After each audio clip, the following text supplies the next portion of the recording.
Thank you very much to Professor Forman for inviting me. Thank you, Monica. Thank you, Julian, for your help. And I'm very proud to be here. And also, thanks, Tony, for accepting my invitation to discuss this paper. First of all, I want just to spend 2 words to explain you why I started to think about this concept of Global South related to the history of political thought. I was invited to present this paper here in Nanterre during a conference on the invention of the South in Europe. The idea that in Portuguese, Italian, and Spanish literature, there is a constant invention and reinvention of the South. And in this context, I try to explain to the audience that the idea of inventing a South is very important also for rethink the history of political thought. So I try to collect a sort of very short history of this terminology, because Global South is now used in very different disciplines and in a very different ways. We can find the idea of a Global South in international cooperation that started to emerge in the 80s. And in this context, the idea was to overcome the concept of third world, especially because third world Marxism was no more important for social movement, but also because international organization tried to have a new concept to describe it, underdevelopment countries. The second most important and interesting development of this concept is the critique of globalization. But more important for our discussion is the critique of the North-South epistemological hierarchies, which was, I think, my reconstruction developed in the last 15-20 years. I don't want to spend a lot of time on this very brief historical reconstruction of the term, because you have in the paper this short description, so I can directly move to the critique of the North-South epistemological hierarchy that I think is the most important question for us today. I decided to concentrate my analysis on 2 recent books. First, the book of Boaventura de Sousa Santos, Una epistemologia del Sur, an epistemology of the South, and the book of John and Jane Komarov, Theory from the South. I found especially the book of Komarov, Theory from the South, very interesting to my idea of rethink the history of political thought from this perspective. That is to say, the idea that the South is not only a place of historical phenomenon, and especially the subjectivity of the South are not just a historical actor, but also a producer of theory. And this is the very question to rethink the history of political thought. Because if you look at, for instance, manual, handbooks used in the academy and also in secondary school, which is now my current occupation, teaching history in high school, the history of philosophy, the history of political thought is still a white male North American and European field, first of all. There are some integration now, but basically the production of theory is a question of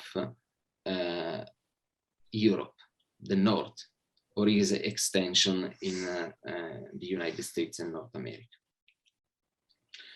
I don't want to say that, for instance, Black struggle from colonized people are not considered now in the history of political thought as important historical phenomenon. But we are not really in a full recognition of this subjectivity as people that can produce innovative and original political theory.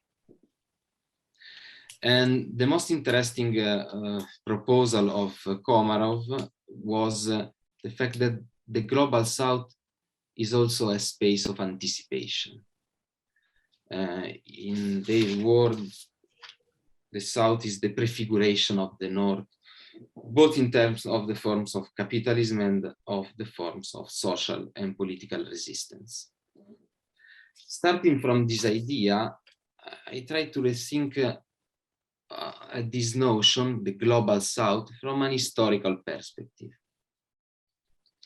We can say that two important spaces of the historical Global South, such as the United States, southern state, dominated by plantation slavery, and Haiti, are two important spaces of anticipation in terms of the history of political thought. Especially the struggle against slavery in Haiti, as was conceived in the book of Du Bois, of James, Black Jacobins, can be seen as the most important struggle for human freedom in the first early modern period. At the same time, the space of southern state during the Civil War, as was interpreted in Du Bois' Black Reconstruction, is at the same time the space of a great fulfillment of human freedom. In this sense, taking this idea of these two important Black intellectuals, the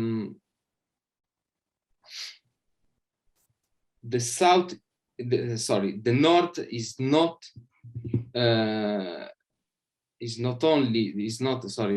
the place of the most important imagination of human freedom and the possibility of emancipation. First of all. Secondly, this political subject, which is the Black slaves, considered from the theory of the North, a subject who has not the possibility to produce theoretical innovation, can be conceived as a subject that produces theory. And most important, the most advanced political theory on human freedom. This was basically my idea. The contemporary critique to the North and South hierarchical, epistemological hierarchy in critical theory can be seen as an innovation to rethink the history of political thought and not only contemporary political theory. Because if you look at what in the historical Global South, what produced by enslaved people, colonized people, we can reconstruct a history of political theory that is a total subversion of this hierarchical epistemological conception. I think that I have no more time.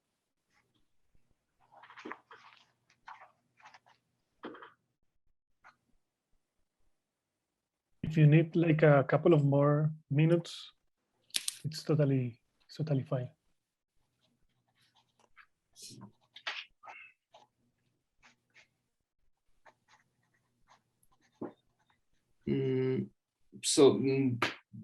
To conclude, I just want to say 2 words. The proposal of Komarov is very interesting from my perspective because there is not the idea that the global south is a space outside the contradiction, outside the power relation. But it's very interesting to rethink the history of modernity, exactly because the history of modernity is strictly connected to the history of the global south. Not because in the global south there is an exteriority or something that can produce a total alterity to modernity, but because rethink the history of political modernity from the global south reveals something that we cannot see from the classical perspective of political theory produced by the north and then extended to the south.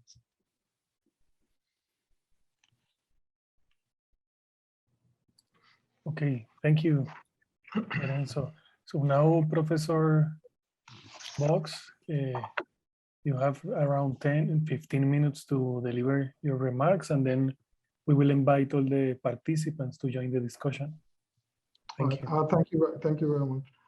I want to begin by thanking Lorenzo for the initial invitation to speak at this forum and to address his paper, and to thank the new school for accepting that and agreeing to for me to do this. Lorenzo's paper poses some, in my view, of the most urgent questions around 2 things. One, the history of political thought itself. How do we reconstitute that history? What are the problematics of the conventional ways in which we think about this history? But also, secondly, that if you reconstitute this history itself, then also what is political thought itself? So that it is not just about the question of a reconstitution and then the different representation of individuals and movements and activists in that reconstitution, and then say, okay, we now have a new history.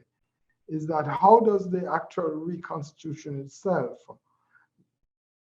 pushes us to begin to think about political thought itself and what is political thought itself.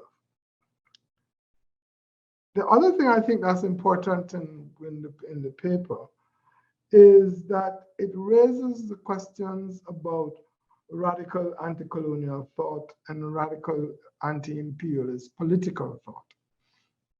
And those, I think, are two important things.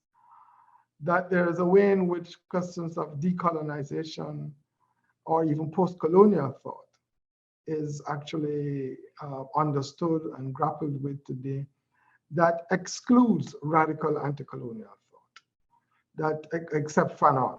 I mean, if you don't quote Fanon, then you're not considered post-colonial, dealing with post-colonialism. But the thing about Fanon is that one might want to think about Fanon not as a kind of post-colonialist theory, but rather a radical anti-colonialist theorist and practitioner, revolutionary. And what does that mean to frame Fanon in that way? And also to think about people like Amilcar Cabral as a radical anti-colonialist theorist, working through national liberation struggles in Africa. And that when he does that, what does that do for us thinking about anti-colonialist thought itself? So in other words, I would want to draw a distinction in anti-colonial thought between anti-colonial thought that moves towards what some of us might call anti-colonial sovereignty, that is the establishment of a nation state with flags, etc., and actual radical anti-colonial thought in which the business of the nation state and anti-colonial sovereignty is secondary to the questions of social transformation. So it would seem to me that the kind of things that Lorenzo is posing in the paper, touches or circles around some of these issues. And that one of the key things is really, how does one theorize from the space outside of the West? And here I think of the West not as geography, but as an epistemological set of horizons, which has generated thought for the last 500 years or so. I think these are some of the questions facing political thought as a discipline of political theory, political philosophy. But I also think that they are fundamental questions facing critical and radical thought today. And I don't think that we can separate, certainly from my own perspective, one does not separate the two. Lorenzo's paper begins with a genealogy about the displacement of the third world and its replacement by something called the global south. I agree with most of the reasons and the factors given in this account. But I think it leaves out one element which is important. And that is the element of defeat. In other words, that third world radical thought, whether it was third world Marxism, whether it went under the rubric of third world Marxism or something else, did not only become something else in some instances, but also was politically defeated. And I think this is something that when we write and think about the history of thought in the 20th century, we don't necessarily use that language. We say a failure. Bang Dong has failed. The radical nationalist projects have failed. And it is true that in many of these countries and in many of these movements, we can see that the expectations and the promises and the basis on which they tried to develop politics were not sustainable. But on the other hand, it is also true, as part of that equation, that many of these projects were attacked by the West.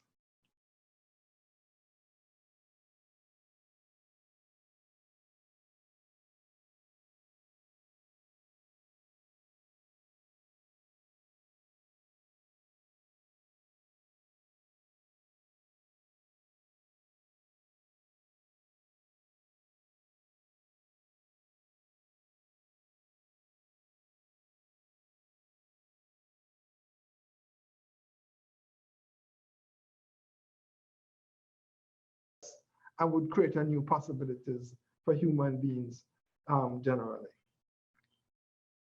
In also telling that story, I would also want to say to Lorenzo that it might be important to think about not just Bang Dong, which he remembered, which he knows, but the non-aligned movement. And that non-aligned movement was, particularly by the time it got to the 1979 September Havana conference, represented a particular hypot, I would argue, even more radical than what came out of Bang Dong. That if you look at the political declaration that comes out of Havana in 79, it is a remarkable document about colonialism, about the possibilities of new life. It is very Fanonian in many ways, although Fanon's name is actually not mentioned. But to come back to this business of defeat, I want to tell a small anecdote to explain precisely what I mean by defeat and why defeat becomes important in this story. Part of the non-aligned movement is the new international economic order, in which two individuals, Michael Manley and Julius Nyerere, are key. They are not revolutionaries, but they have succeeded in putting on the world agenda a different way to think about world economic development and development of their own countries. Part of their critique has to do with multinational corporations and transnational corporations, has to do with commodity prices, has to do with the structures of the world economy, which continued even after the decolonization period. There is a meeting in 81 in Cancun in which Ronald Reagan is in the chair. He's won the election. And Julius Nyerere is representing, quote unquote, then the third world. And the NIEO is on the table for discussion. They get to that point of the agenda, and Ronald Reagan says, next item. There is no discussion. That could not have happened 5 years before that. But the moment of defeat and the consolidation of neoliberalism in the role of Thatcher, Reagan, and Kohl meant that the configuration of world politics was different from what it was in, say, 1972, 74, certainly from 68 onwards. And I think, therefore, that in trying to think about this business of the global South and its emergence, then one has to think through that defeat and how, in fact, the grounds for defeat creates or generates the need for some kind of new political language. Let me move from that to think around this question of the anti-colonial, radical anti-colonial political thought. And to just say that, again, I'm responding to the paper. But I think that what might be useful in us trying to think about, can the third world theorize, or third world in quotation marks, theorize, or global South, to use that phrase, theorize.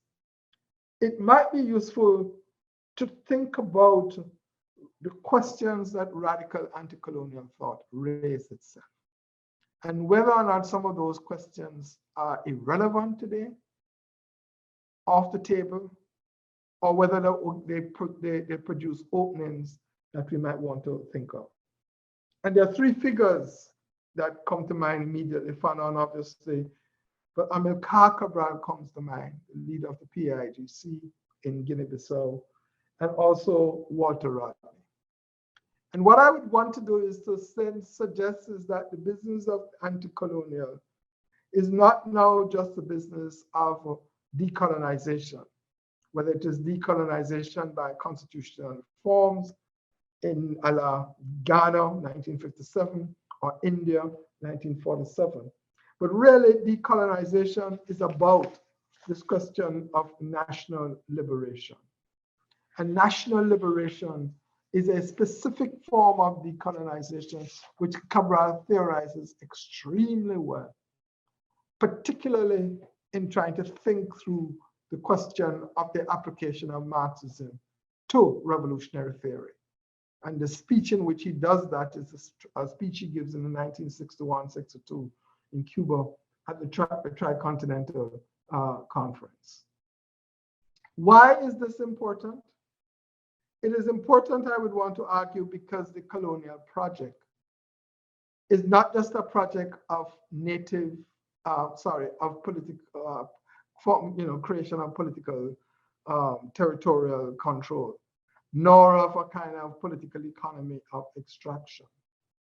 That at the heart of the colonial project, I would want to argue, is the business of the native and the creation of that native subject. One of the things I've always been puzzled about as somebody coming from the Caribbean, the Anglophone Caribbean, and arriving in London to study and coming in on the plane, is to suddenly realize that England is an island.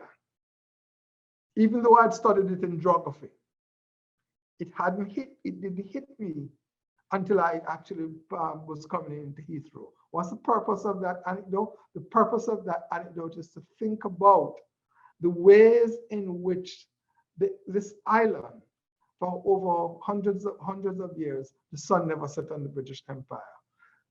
How could it do it? Military defeat? Yes, but it also had to get into the minds of the subject. In other words, it had to create the native. And it is this business of the creation of the native, the business of trying to create different subjectivities as part of the colonial project, not just to political economy of extraction, not just violence, as happened in the Congo and so on and elsewhere, and military struggles, but the project of how do you get into the minds of the native, what the Caribbean writer George Lamin calls, how do you create a terror in the mind? That I would want to argue becomes important. And if you want to understand, I would argue, Frantz Fanon's Black Skin, White Mask is around that. It's around this business of how the native, writing from Martinique, how does the native become the person who is a non-being, who is a lack, who's a disposable body, but who might himself or herself believe that? Or how does the native, in Césaire's words and discourse on colonialism, and becomes an object, a thing in what he calls the process of thingification? Because the point I am then trying to make is that within that new frame of trying to, which Lorenzo raises, that what then becomes important are some of the issues and the questions that face those persons who are native and those persons and communities who are racialized. In other words, new questions emerge. New questions, which in my view then means that the so-called native, the so-called person who is racialized and becomes a what I call triple commodified if you're a female, and therefore is both a commodity and a property who then produces commodities itself. What then does that tell us about capitalism? Not just racial slavery, not just plantation life. What does that then tell us about different questions that have to be put on the table? And so I want to then say that radical anti-colonial thought raises a set of questions that we need to actually think about, and to ask ourselves: are these questions finished? I know there are new questions today, but are these questions, some of these questions, settled? And therefore, what else do we have to do? My final point here is really to think about the theorization from the South. And thinking through that is to go back to something that Lorenzo says in the article about archives. And to think about, okay, what does it mean to have archives? So what you see I'm doing is using Lorenzo's article to kind of push the boundaries of some of the things that he says, which I think are important. In thinking about archives and the Haitian Revolution, Lorenzo's essay talks about Toussaint Louverture, talks about the Boyce's, C.L.R. James Black Jacobins, and the Boyce's magnificent Black Reconstruction. What if, though, we say to ourselves, paraphrasing Hannah Arendt and going one step further, that revolutions are not just new beginnings, in her words, but that revolutions also put new questions on the table. And then ask ourselves, what new questions were put on the table in the Haitian Revolution? Certainly, as Lorenzo points out, it was the deepest revolution and put on the table the question of human freedom in a way that I don't call the American Revolution anymore. I call it the War of Independence. And I think, because I'm not quite sure what the questions that it put on the table, I think are important. but it is shackled by its own language, its own political language. You know, the most important popular pamphlet was what called The Rights of the Colonists, written by a man called Stephen Hopkins, who was the chancellor of this university, the first chancellor. And it talked about what? Giving the American colonists the right to political liberty and to get away from slavery. He was a slave owner. So it would seem to me that the question of slavery and to think about liberty and slavery within what was so-called the American Revolution becomes shackled because of the question of racial slavery that the revolutionaries cannot, the people who are fighting the war of independence cannot address. So I think that Lorenzo is right. The Haitian Revolution becomes this moment in which this question, and the French Revolution does not raise it. The French Revolution, when the resolution goes to the assembly, to act the assembly to be discussed, the assembly passes it, and it's about freedom for the slaves. But what do they say? Danton says what? Send it to two committees, the Public Safety Committee, which we know is a Jacobin committee, but send it also to the Committee of the Colonies. And so the question, so that even when people are in the revolution, left wing of the French Revolution are talking about ending of slavery, pushed by the Haitian Revolution, they can't face the business of colonialism. And so that but the Haitian Revolution is a dual revolution. It addresses slavery, racial slavery, and it addresses the business of colonialism. But to think about the archives of that, and to go back to Hannah Arendt's New Beginnings, it might be important for us to understand what I call the dual Haitian Revolution as a complex revolution, like all revolutions, and to ask ourselves the question, what is it that the subaltern people, figures, and communities are doing and thinking? And if they are thinking and doing things, what are those things that are in opposition to even the revolutionaries themselves? So how does Toussaint become what I would call the Black Jacobin? But simultaneously, as he becomes that, he is alienated, deeply alienated, and all the letters that he writes and all the new histories that are coming out show deeply alienated from the mass of the population. Because at the heart of what he wants to do is to establish a plantation system, re-establish the plantation system. But at the heart of what those who were fighting in the Revolutionary Army wanted to do was to destroy the plantation system.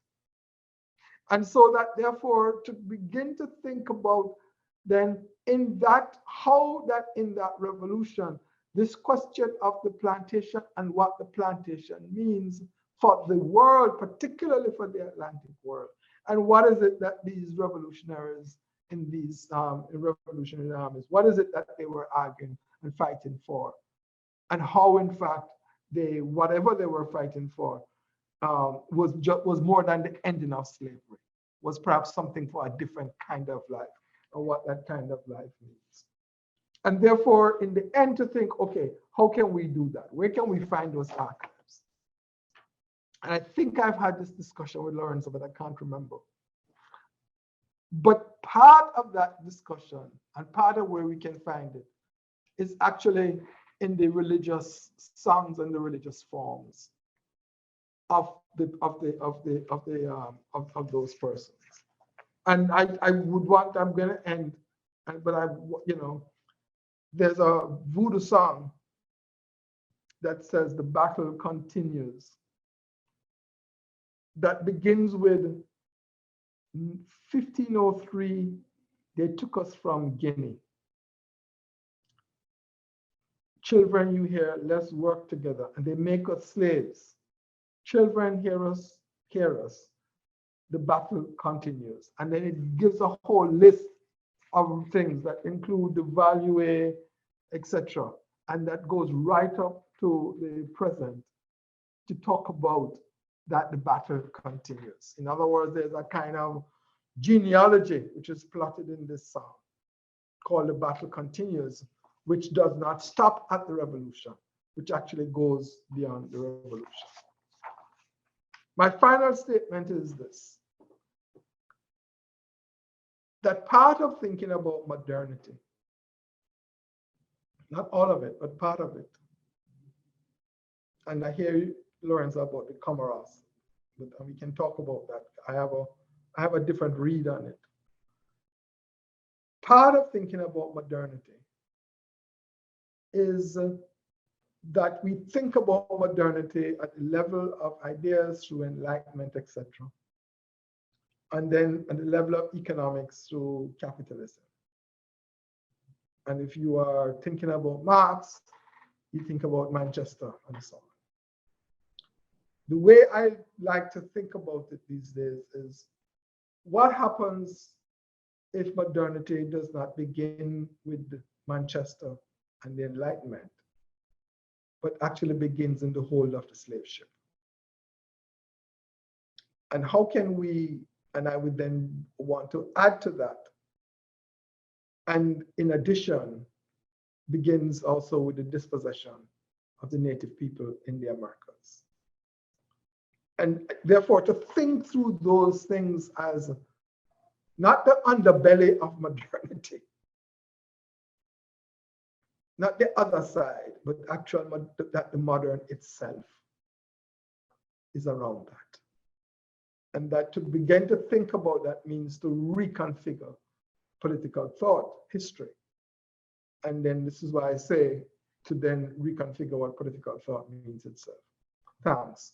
And so thank you very much, Lorenzo, for inviting me and for allowing me to read this, which then stimulated the things that I've just said. Thanks, Professor Bogues. Indeed, the battle continues. Thanks for a very stimulating intervention. I will ask Professor Benoit Chalan, who has a question, and maybe we can collect one more, or probably ask Lorenzo to reply to these thoughts. Thank you. Thanks, Julian. Thanks, Lorenzo. Thanks to Professor Bogues as well for the very rich comment. I really enjoyed the paper.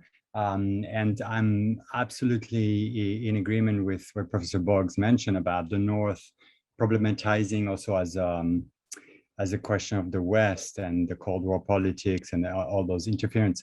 Actually, when I read the paper, Lorenzo, I'm absolutely convinced by your reconstruction, but I could sense maybe there is an omission.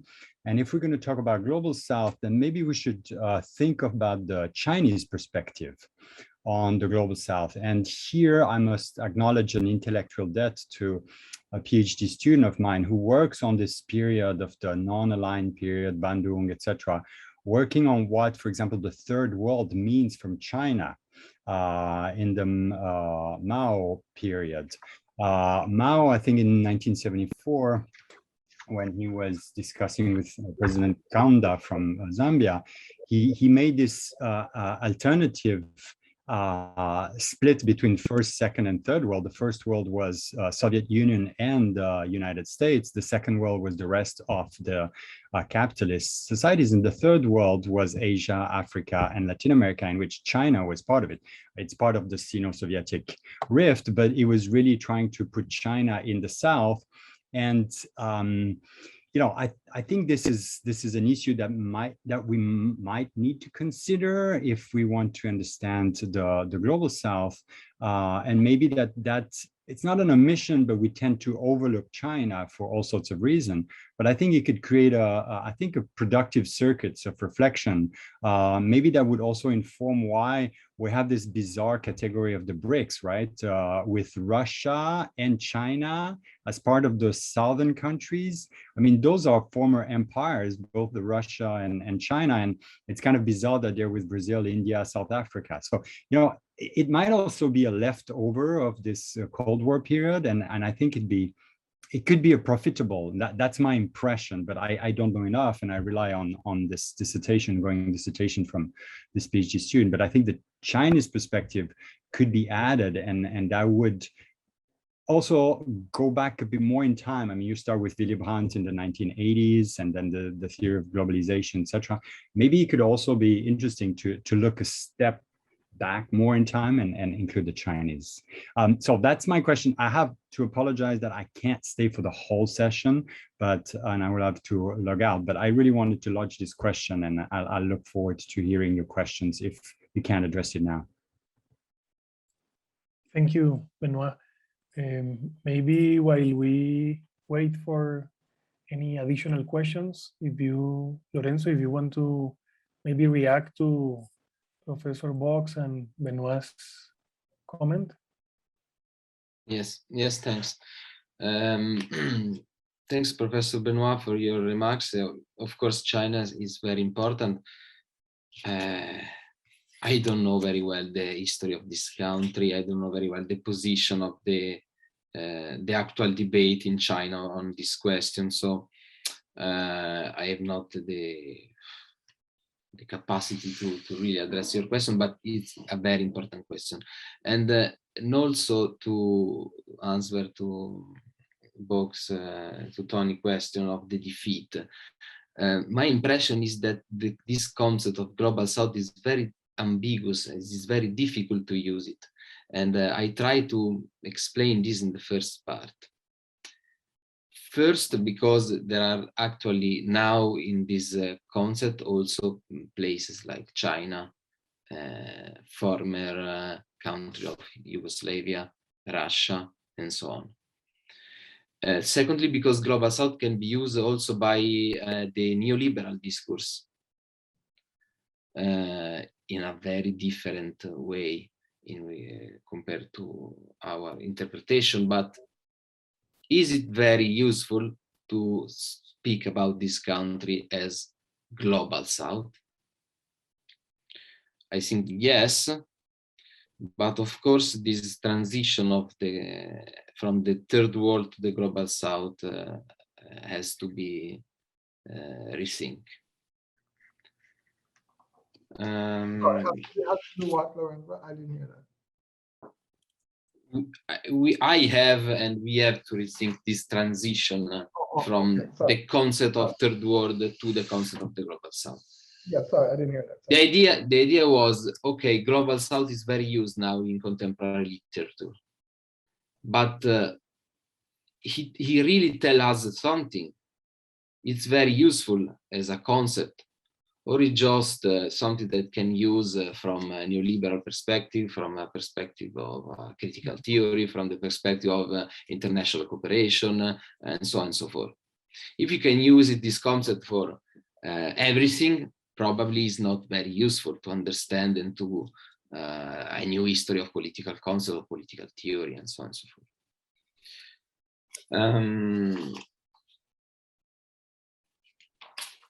I would like to know something more about Nyerere. It's very interesting, this question of Reagan, and it really as a moment, as a turning point moment, and really an international shift in the international politics.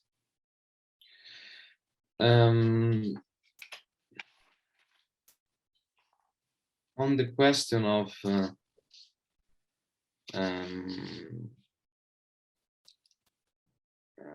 the Asian Revolution and the question of archive. Yes, it's very important. We have discussed a lot about this. And as you know, I also try to understand a little bit of voodoo songs.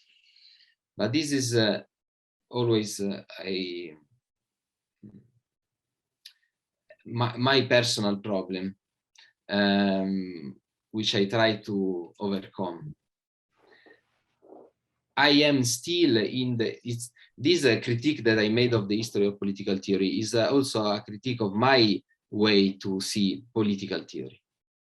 It's very difficult. It's a very difficult intellectual process to see the production of theory in forms of expression which are not the classical political treatise, speech, political speech, and so on and so forth. I try to discover different forms of archive, but in the moment that I arrive at this different source, I stop my reflection of the theoretical questions. Because as an historian, I don't feel that I have the capacity to reconstruct this discourse expressed in different forms which are not my traditional form of the political discourse.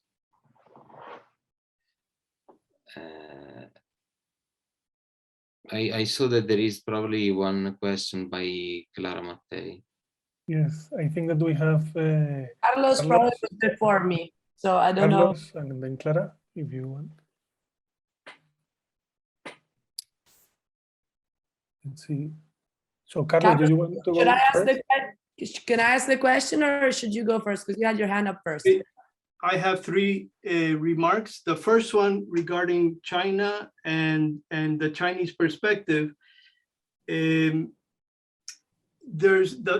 actually the leading thinker, the first and leading thinker of Marxism in China, Li Daojiao, coined the phrase called proletarian nation as part of a very large debate. He said China and many of what today we would look back and think of as the third world was a proletarian nation. And that, of course, refuted Marxism, which is organized around class. He was trying to argue that there are entire nations that are proletarian by definition. And the Maoists picked up on that, but then was eventually suppressed when Mao died, etc. But it was an ongoing debate which goes way back to the origins of Marxism in China. But that's just a kind of a footnote to the debate. I have two comments, one having to do with Lorenzo's presentation on what is the usage, really almost like a Wittgensteinian. I don't look so much at the definition, but how is it used and in what context with the global South? And then the next one will be with Anthony on the issue of what is political theory. Regarding Anthony's point,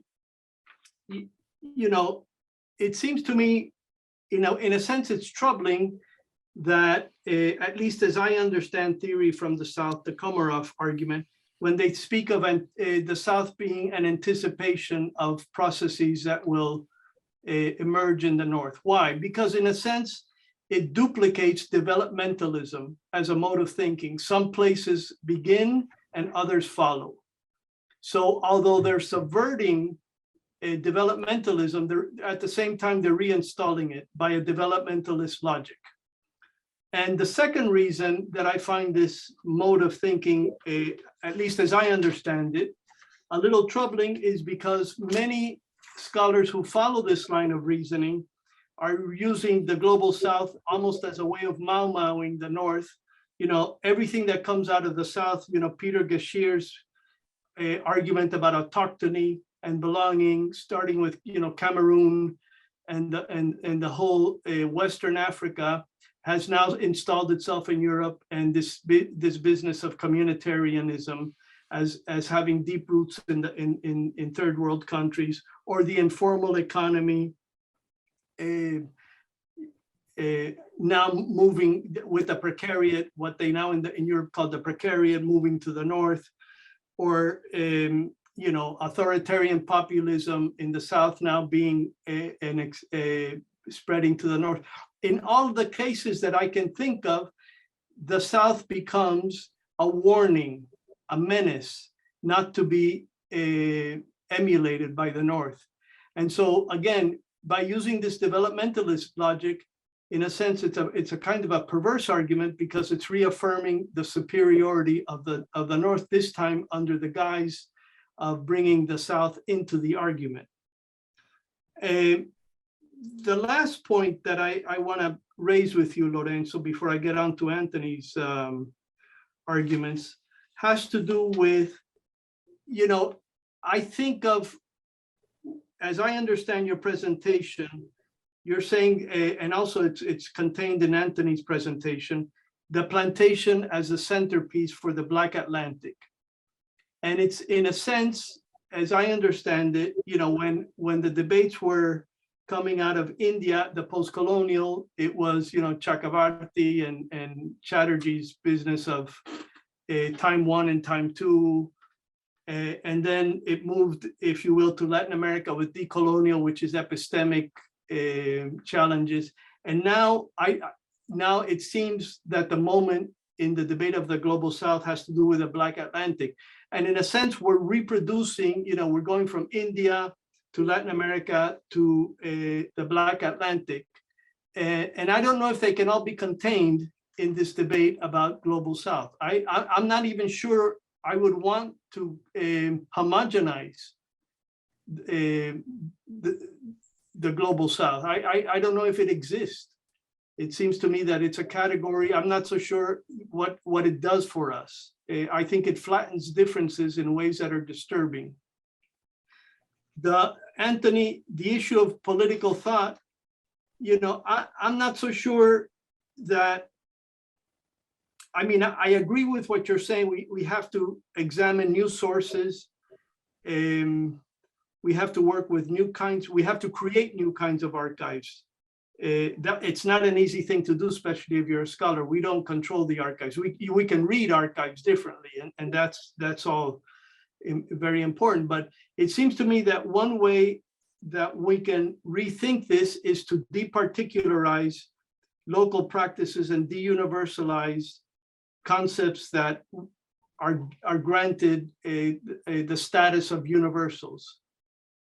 And it seems to me that, at least as I understand what the task is in some of my work, is precisely to de-universalize and departicularize and blur the two and see if they can talk to each other in new ways. These are my comments. Thank you, Carlos. So maybe I will ask Lorenzo and Professor Bogues if you want to reply, and maybe then I will go back to Clara. Yes. Okay. Thanks, Professor Fornet.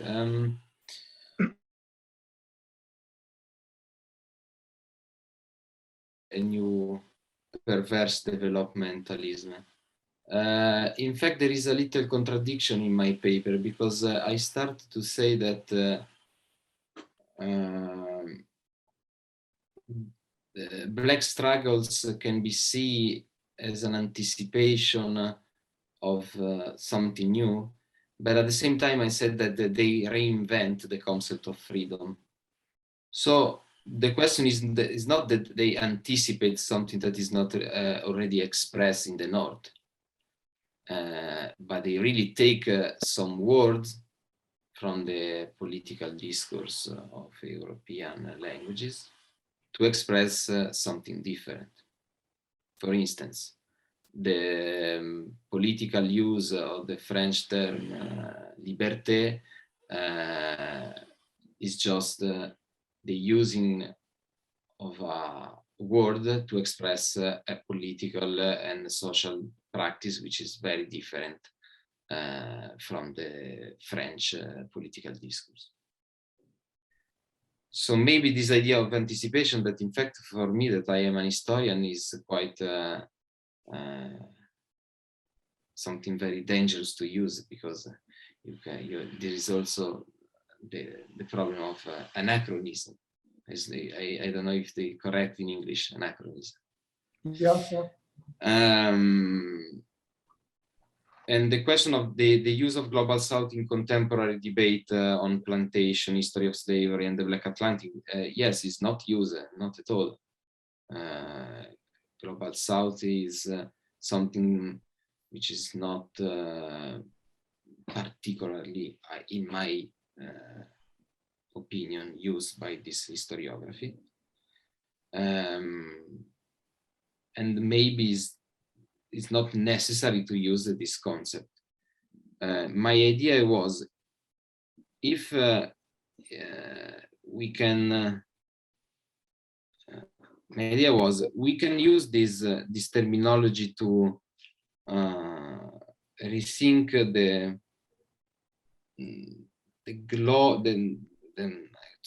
the global position of the South as not a periphery, but a center of capitalism and development. If we can use this terminology to express this, so we can also historically think as to the plantation society as part of a Global South. But this is a very different way to think to Global South compared to the use in a lot of contemporary literature. I don't know if I have answered to your question, but no, Global South is not used by contemporary literature on Black Atlantic. Yeah, if I could respond, thanks, Lorenzo. I mean, I agree. When I said that I had a problem with Comoros, my exact problems all around prefiguration, because I think there's a developmentalist logic to it, and it is the South, despite all the rhetoric, quite frankly, is not, if you are prefiguring something, then you have no real capacity for independent thought. It's just so in my view, it's a kind of faulty logic. And then what happens is that people then say, okay, it will, just as you said, so authoritarianism and so on travels to the north. So I have a difficulty with the concept of prefiguration. And that whole schema about the Global South that comes from the Comoros. But that's fine. I mean, we can debate that. I want to think a little bit about the plantation, though, because I want to suggest that there are two ways for us. It's not just that the Black Atlantic is to think about the plantation, is to actually think about the ways in which plantation, not sugar, not cotton, etc., but the idea of or tobacco, but the idea of plantation as a certain kind of economic entity, as a certain kind of factory system. That's not just agriculture, but that's actually both quote unquote industry as well, industrial as well as agricultural, and what that actually means, and to think about the plantation and its journey from the west coast of Africa, the Cape Verde Islands, into the Atlantic world, and how, in fact, if you look at Dutch colonial Dutch colonial in, say, places like Bengali, you actually see plantations. They call what they're doing plantations. If you look in Indonesia, what they're doing is that they're setting up plantations.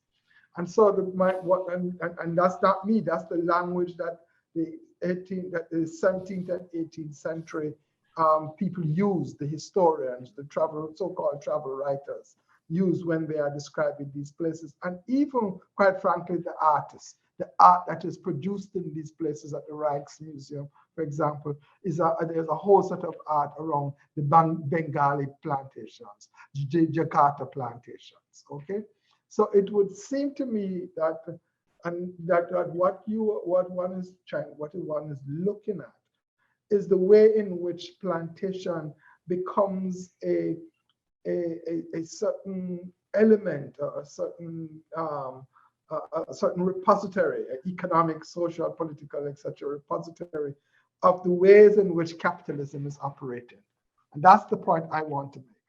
In other words, I don't want to say that there are plantations in India, there are plantations in Jakarta, there are plantations, the first mines in Bolivia were run like plantation with 40,000 workers. That's not indigenous people. That's not the point I want to make. The point I want to make is how do we understand the plantation as a certain kind of economic, political, and social organizing system? And in thinking about that, what then does that mean for thinking about capital itself? That's the point. That's where I'm going with that.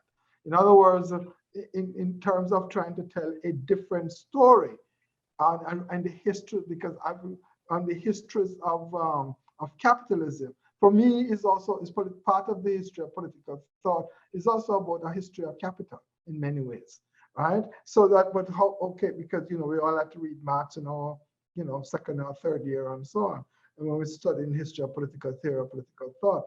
So how do you tell this story of a different story of capital?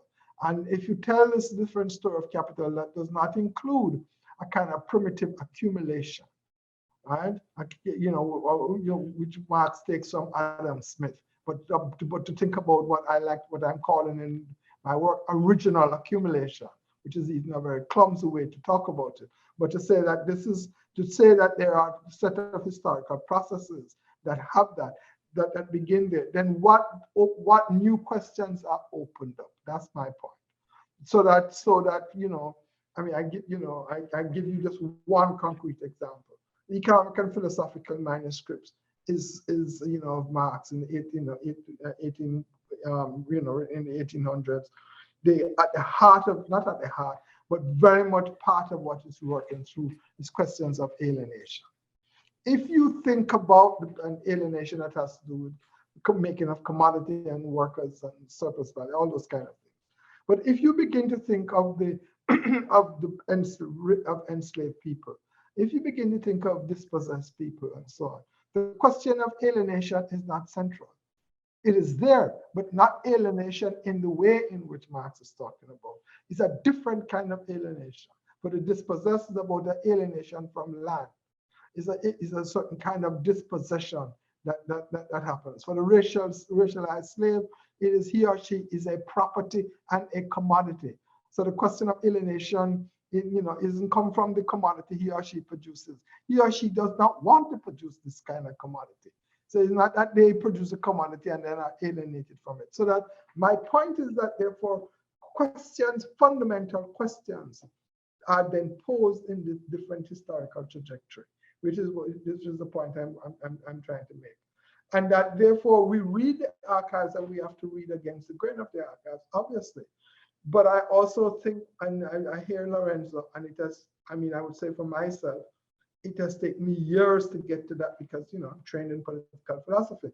So years to read a song and then to begin to understand that the song also does not also tell me a history, but tells me a set of political ideas.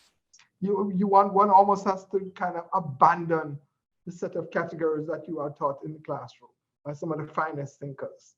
And then say, okay, how can I think about this particular thing? We don't create the archives, that's true.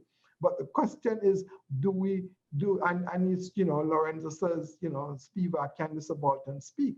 My view is that the subaltern speaks. The question is, are we as intellectuals allowed, will listen to that speech and to understand that speech even if it is not in the language in which we were trained to understand it. So how do we retrain our sensibilities and our gaze to begin to understand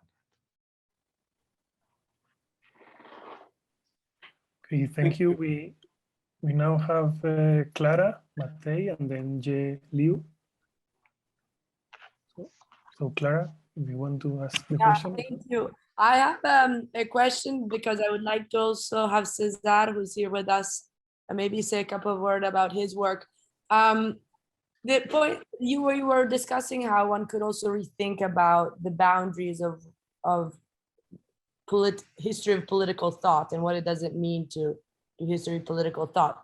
So I wonder whether this type of analysis also like pushes then to question the very disciplinary concept of history of political thought, because us as historians of economic thought, of course, also feel very, you know, tight in our discipline. And I think these types of explorations really require enlarging the concept of who is it that delivers this political thought, also with respect to the different agents that are also potentially more focused on economic dynamics, but which of course are deeply political.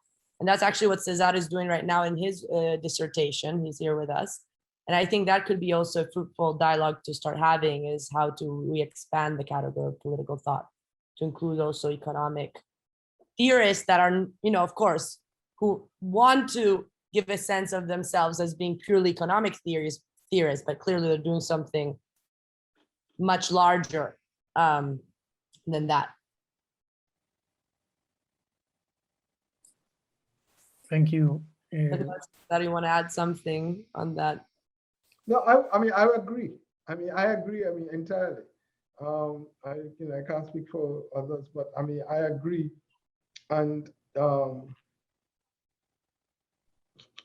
you know, all I can do, all I can say in response is point to an article I did about 5 years ago, published in Boundary 2, in which I argued, in which I wrestled with that question and said I'm trained as this, but I'm writing like this.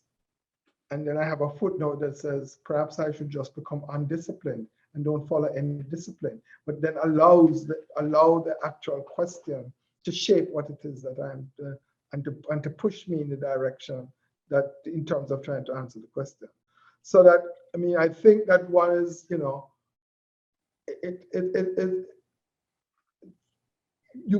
because you are in the university and you follow the protocols of disciplines, yeah, it pushes you in and Stuart Hall used to say this, it pushes you in a certain position where you get preoccupied with the actual protocols of the discipline itself, rather than the larger questions that may be outside of the discipline. And so that's part of the, certainly I'm talking about myself, that's part of the wrestling, but I think it is absolutely imperative that if you're thinking about the boundaries of political thought, that the questions of economics and the questions of the social, the questions of the culture, all those things are important in trying to, I mean, that's my feeling. Maybe Lorenzo, if you want to add something, if not, Jay.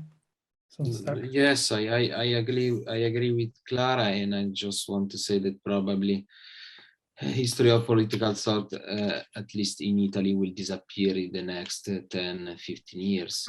It's really a discipline that is now something that is taught by, I don't know, 20 people, 25 people. And so it's very important to open up this discipline to really think in a non-disciplinary ways. Thank you. So now we have Jay. Okay, right. Okay, thank you, Lorenzo. Thank you very much for your talk. I have two questions and one comment, very short. The first one is that in the first beginning, you talked about like how you came to this topic, is that there was a discussion about the Europeans' understanding of the South. Like there was something similar in the European context, especially maybe in the southern region or anything like that. And we all know that Anthony Gramsci has a famous text about on the Southern question.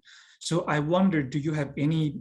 Do you think there's any connection between the sense of South in Gramsci's understanding of Italian South in terms of they have different social, economic analysis and the European understanding of South itself? So is there any connection?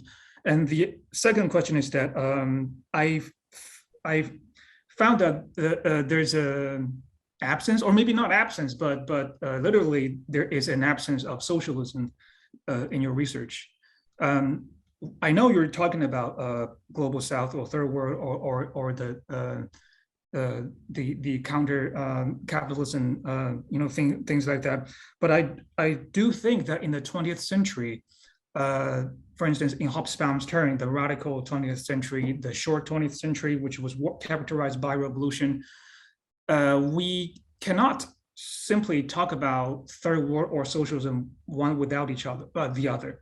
So they are literally, I mean, historically inseparable, and they're different. There are different terms. They have different definitions, but the history actually was that these two terms, these two movements, they somehow reshape each other and make each other exceeded their normative history, theoretical boundary, and create a new history there. So I'm wondering, like, do you have any thoughts in this way? And also, I have a comment to Professor Bogues. I pretty much agree that I also have the problem with Spivak's question, like, can Spartan speak? Because I think that's a very intellectual centered question, and it actually very depoliticized. So and if we go back to the early revolutionary age, and people will ask who is our enemy and who's our friend, and that's the first and foremost question for us. It's not about can we hear these people or something like that. And that's it. Thank you very much. Thank you. Yeah.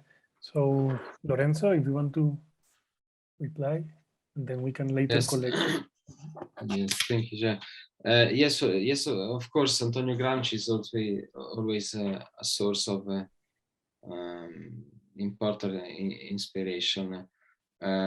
This idea of the necessity of producing underdeveloped space within Italy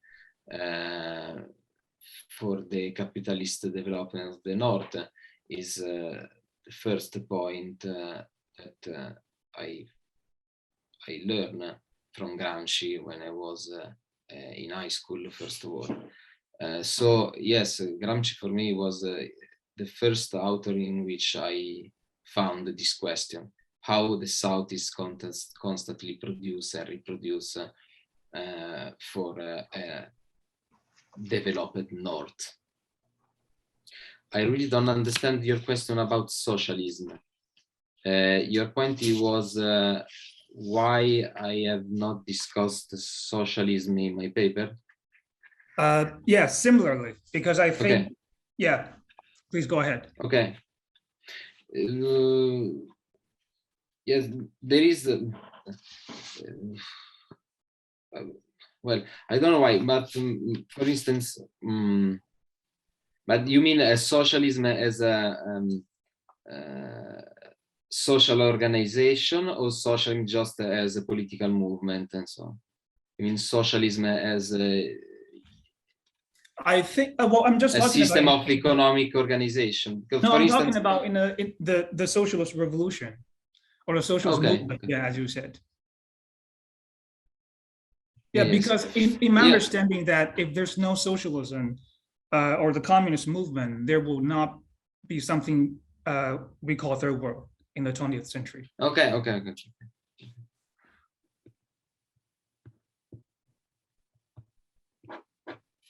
Yes, of course. But for instance, James is for me an important reference for this question. If you probably know, James, in the moment in which he wrote Black Jacobins, he was engaged in Trotskyism movement, and but maybe I have to develop this point. Yes, it's not very clear here. I just mentioned James as a source of the history of Black struggle, but there is all the discourse of James involved in international socialism that is very important. This could be a point to start to rethink the role of socialism in this idea of the question of the South.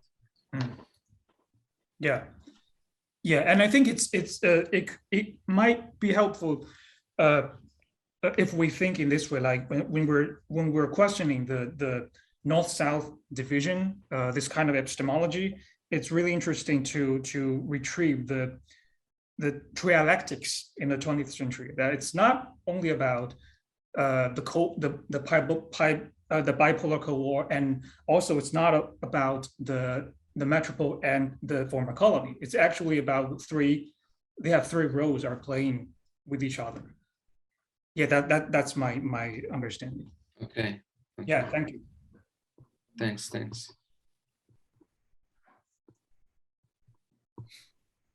Maybe Professor Bogues, if you want to add Yeah, something. I mean, I want to respond to that is that the actual reason for trying to create new archives is not a disciplinary reason, or understanding the language of the so-called subaltern, which is Gramsci's phrase, is not a disciplinary reason. There's also a reason about making revolution. I would just say that revolution is never simply about who's my enemy and who's my friend. It is always about a much more complicated set of conjunctures and about how those conjunctures are being played out at a specific set of moments with a different set of social forces. And that it is never just about a set of revolutionaries deciding on a moment.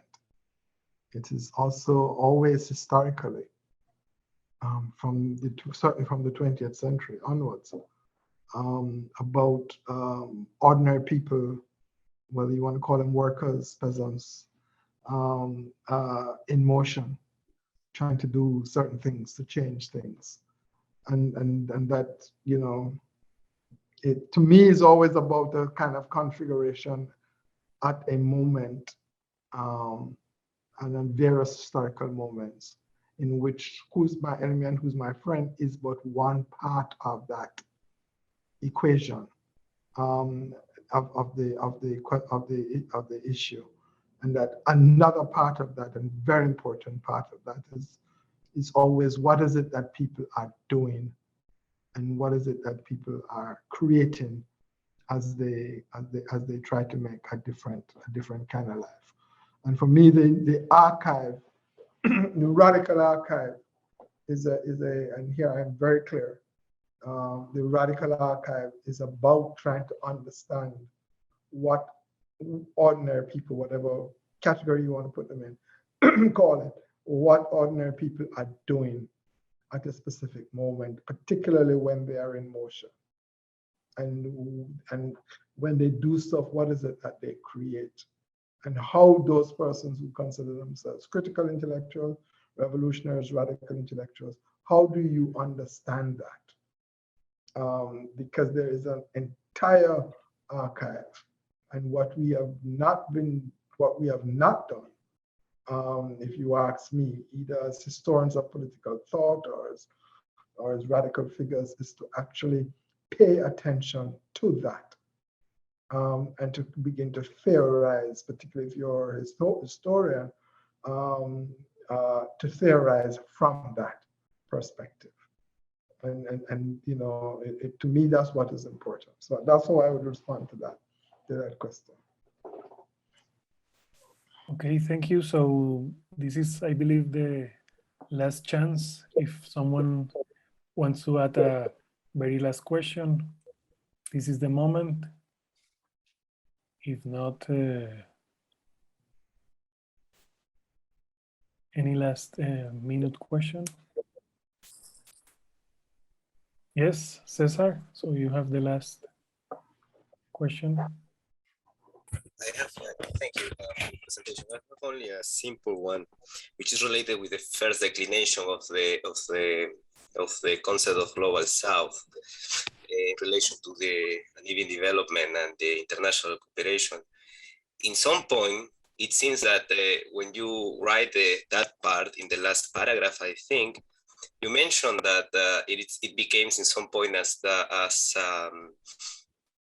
how can I say this, as a notion to construct certain kind of cooperation between the countries in the global south again.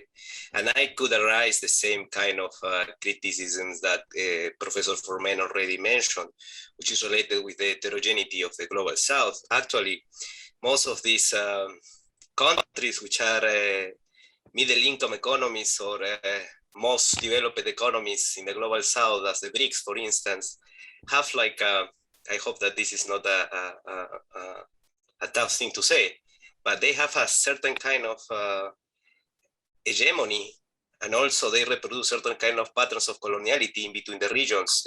For instance, in Latin America, also in Africa, I can guess, and in Asia as well. So I don't know if you are aware on that, and what are your thoughts on that?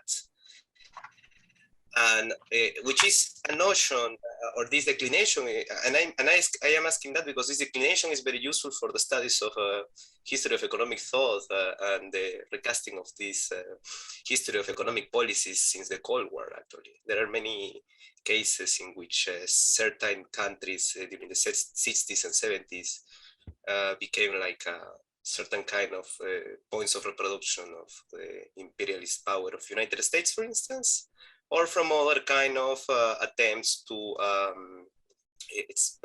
expansionism.